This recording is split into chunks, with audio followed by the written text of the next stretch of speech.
I guess it's the desert island thing. Like, if you could only take one peptide to a desert island, what would it be?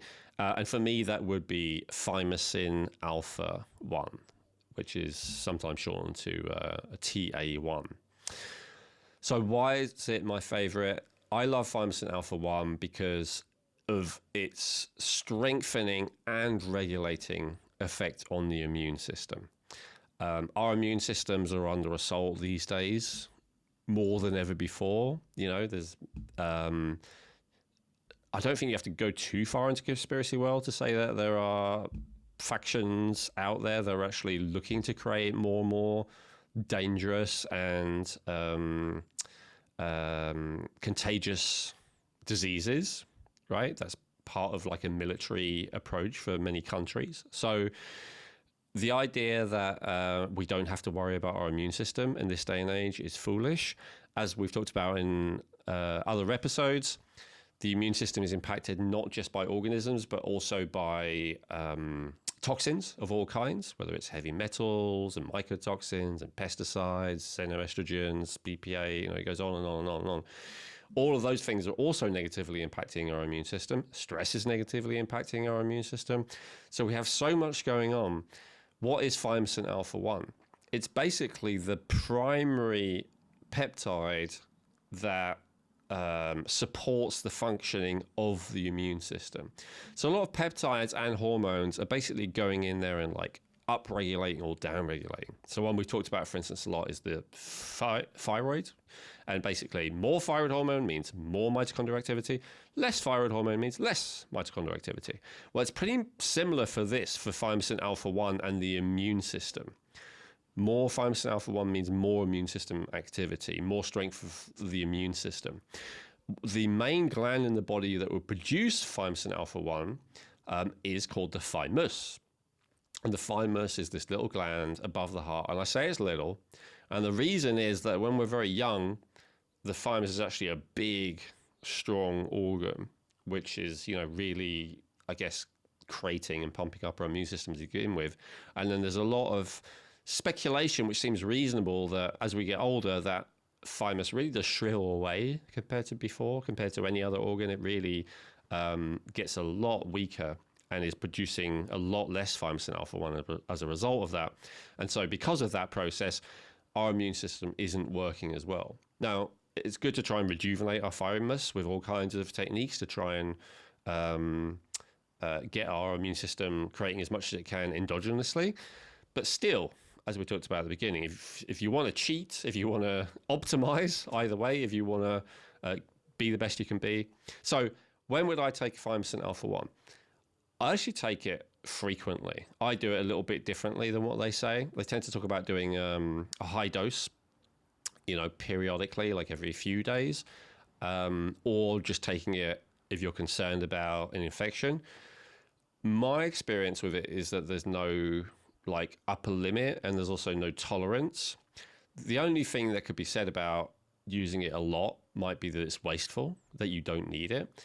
But the way I look at it is that unlike with thyroid hormone, unlike with, say, testosterone, there really isn't such a thing as too much. And that's been borne out in the literature, that it hasn't been proven that, oh, if you take, you know, 10 times as much of this as normally people take, that there's any problem ever, even if you do it for a very long time. And I think that's for the reason I said, like, if the thymus was strong and healthy like it was when you were really young, it would be producing so much of this stuff.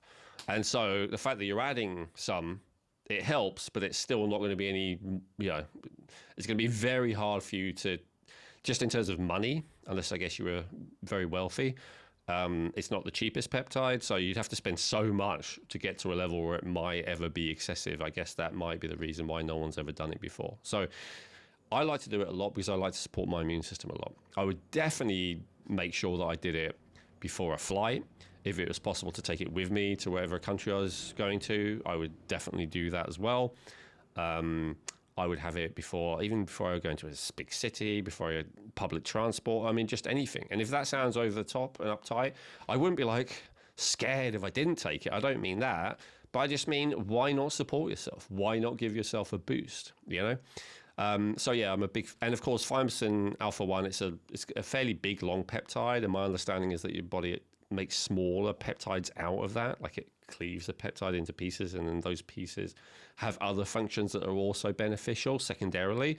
So even if you don't feel like your main immune system needs supplementing, I feel it definitely also has secondary benefits. So yeah, I'm a big fan of thymosin alpha one. The only thing that really would hold me back from recommending it to a loved one or something like that would be potentially cost.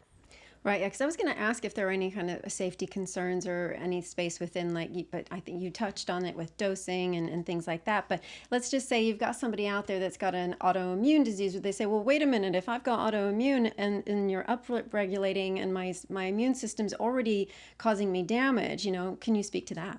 Yeah, it's a great question. So again, I can't, make any recommendations to anyone watching, but if I think of myself, if I had an autoimmune disease and then I started considering it, I would take a lower amount, but I have not seen to begin with, but I have not seen any evidence that it would impact that negatively. I've only seen evidence that it would help or do nothing, because it's not an immune booster like well, it is, but it supports the regulatory function of the immune system as much as it does the attacking part of the immune system. For want of a better word, a lot of the different interleukins and the different constituents of the immune system, they're kind of divided into either those which are actively, aggressively seeking things to deal with, let's just say, to be general as possible, or it's regulating those. They're kind of like managers of those, right? Or generals, right? Troops.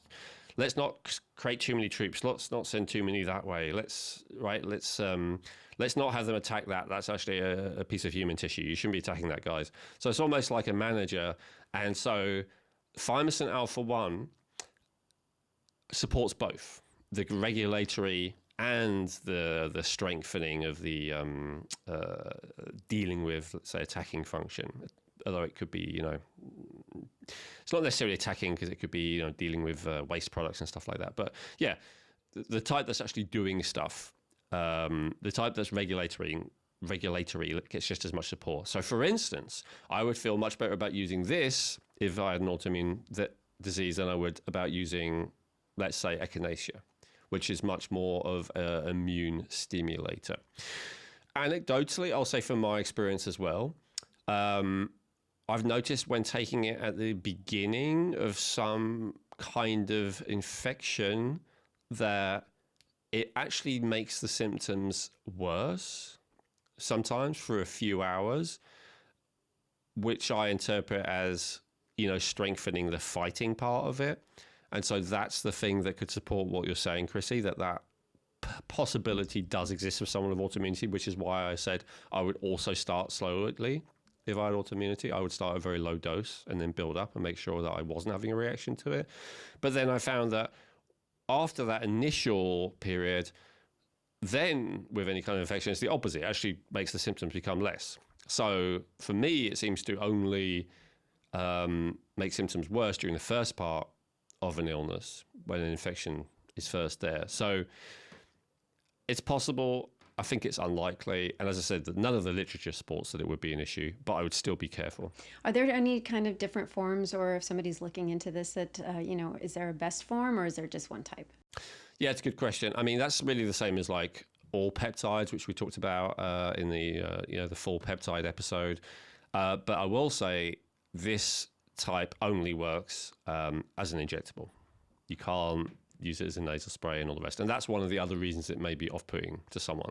Obviously, if I was stuck at a desert island and there was not access to safe ways of administering it, it wouldn't be my choice. I'm kind of, presuming that. And I think that maybe on a practicality wise, one of the reasons why people often recommend to do, say, 2 doses a week rather than every day, because, a lot of people don't want to have an injection every day. And in fact, I don't have an injection every day. I do it kind of just based on when I feel like it now. Although for a while when I needed to support my immune system, I was doing it regularly. So, Elwyn, what dosages would be recommended for thymosin alpha 1?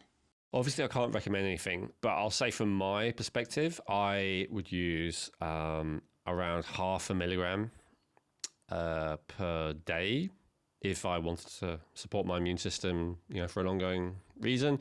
If I were faced with, an imminent infection, maybe someone in my house has got something or whatever, then I might do 1 mg, even 1.5 mg a day. But again, as I said before, the main rate limiting one with this to me is really cost, rather than that you can ever necessarily overdose. As far as I've seen, please correct me if you've seen any evidence to the contrary in the comments. But yeah, that's a good amount. That's a good amount, between 0.5 and 1.5 mg.